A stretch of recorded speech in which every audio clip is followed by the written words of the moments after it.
सर्वे level book के file से surface और प्रोफाइल क्रिएट करना सीखेंगे। इस चैनल का मकसद आपके प्रोफेशनल लाइफ को इम्प्रूव करना है और आपके आने वाली मुश्किलातों को आसानी में तब्दील करना है। हमारी टीम का हिस्सा बनने के लिए आपका शुक्रिया।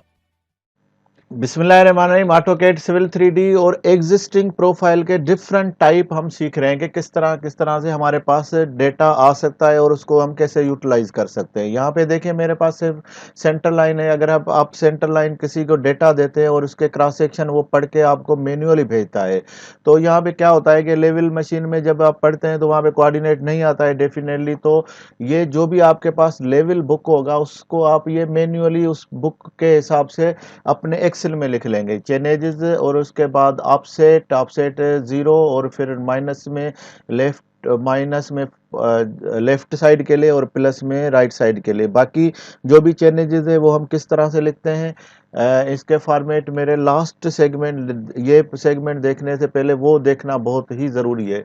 और यहाँ पे जो लेवल्स मुझे साइड से मिले वो सारे मैं यहाँ पे ऑफसेट के हिसाब से लिख लूँगा और उसके बाद डिस्क्रिप्शन में अपनी तरफ से दे दूंगा एग्जिस्टिंग ग्राउंड लेवल या जो भी हो। तो उसके बाद यहाँ पे आप देखें कि कॉन्केनेट यहाँ पे जो ऑप्शन होता है एफएक्स में वो आप ले लेंगे और यहाँ पे इसको आप कैसे लिखना है ये वन बाय वन आपने ए डालना है, फिर कामा देना है, फिर बी का डेटा डालना है, फिर कामा देना है, सी का डेटा डालना है, फिर कामा, और इसको नीचे ड्रैग करके और यहाँ पे आप देखेंगे कि डी तक जो भी आपके चारों कॉलम है वो लिख के एंटर ओके करेंगे तो आपके पास ये सारी डेटा आ जाएगी एक कॉलम में। उसको आप डबल क्लिक करेंगे या ड्रैग करेंगे तो वो सारे कॉपी आपके पास हो जाएगा। आप इसको कॉपी करें और अपने किसी भी फोल्डर में आप इसको राइट क्लिक करके न्यू में जाके टेक्स्ट डॉक्यूमेंट्स को ओपन करेंगे।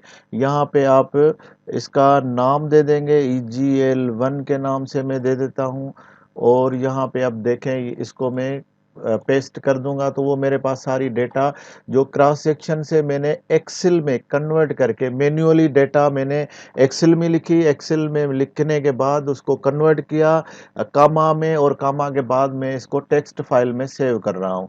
तो ये प्रोसेस आपको याद रखना पड़ेगा और ये सेगमेंट करने से पहले मैं पहले भी बता चुका हूँ, लास्ट सेगमेंट आपने देखना बहुत ज़रूरी है। तो अब मेरे पास क्रॉस सेक्शन मैंने मैन्युअल ले लिया है, अब एक्सेल में भी लिख लिया है और टेक्स्ट में भी कन्वर्ट कर दिया है। अब यहाँ पे मैं इसको लेकर आता हूँ अपनी अलाइनमेंट में, तो पॉइंट में जाऊँगा।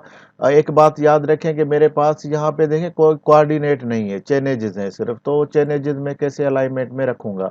तो पॉइंट में जाके अलाइनमेंट में चला जाऊँगा और अलाइनमेंट में यहाँ पे इंपोर्ट फाइल, ये ऑप्शन हमने लास्ट टाइम भी यूज़ किया था और अभी भी इसको यूज़ कर रहे हैं। EGL1 के नाम से फाइल है हमारे पास और इसको डबल क्लिक कर दिया तो यहाँ पे मेरे पास वो फाइल की डेटा आने से पहले यहाँ पे कुछ ऑप्शन दिखा रहा है, 6 ऑप्शन है मेरे पास। इसमें से मेरे पास जो ऑप्शन है 5th नंबर स्टेशन है, ऑफसेट है, एलिवेशन है और डिस्क्रिप्शन है। तो मैं यहाँ पे 5th लिख दूंगा, 5 नंबर लिख दिया, एंटर कर दिया और उसके बाद यहाँ पे 2 ऑप्शन है, स्पेस है या कामा है। तो मेरे पास कामा है तो उसके लिए 2 लिखना